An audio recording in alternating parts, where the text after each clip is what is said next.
Dami ng kamatis mga idol, oh. Yeah. Ano kamatis na maperperde manan.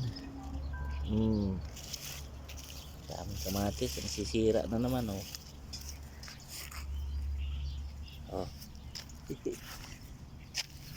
Ayan. Oh, yung mga mahilig magkamatis. Ah.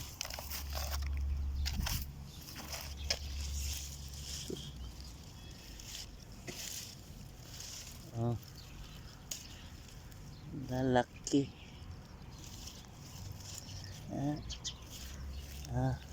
Daming hinog.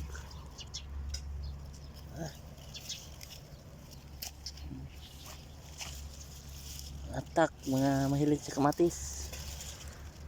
Oh. Sino may gusto? Dali. Oh. Dami. Padala natin to sa Pinas, pre. Ay, padala natin to sa Pinas. Mahal ang kamatis doon eh. Mahal ang kamatis sa Pinas. O dito, bulok na. Tinatapon lang. Tinatapon ko nga yung isang ano doon eh. Sobrang kalimutan na lalim ng ano. Ito yung maganda.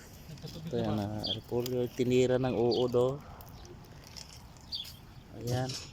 Uy, sayang to, oh. Binutasan talaga niya, oh. Ay, ba? Mulaklak kaya ba? Ha? Mulaklak kaya yan? Mulaklak to, mga idol. O comment daw kayo. O namumulaklak ba yung cabbage? O sa mga taga Baguio diyan. Namumulaklak ba daw yung repolyo? Ayan, comment down below, ha.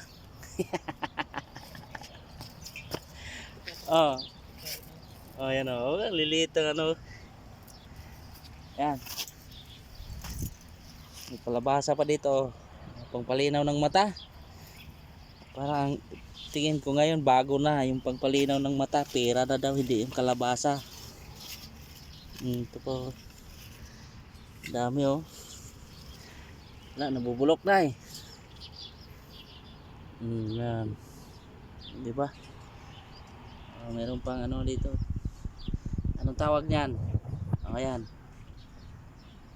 Okay, diba?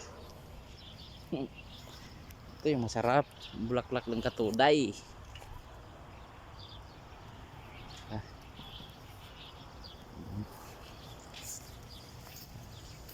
Buhay na yung tinanim ko na tanlad, oh. Ay, tanlad. Buhay na. Oh, nabagyo kagabi. Oh, kaya pinutol din, ano. Ang dami, oh.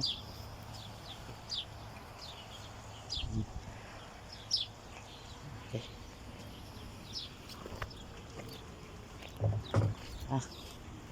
Ito, nanguha rin ako ng talbos ng kamote, mga lodi.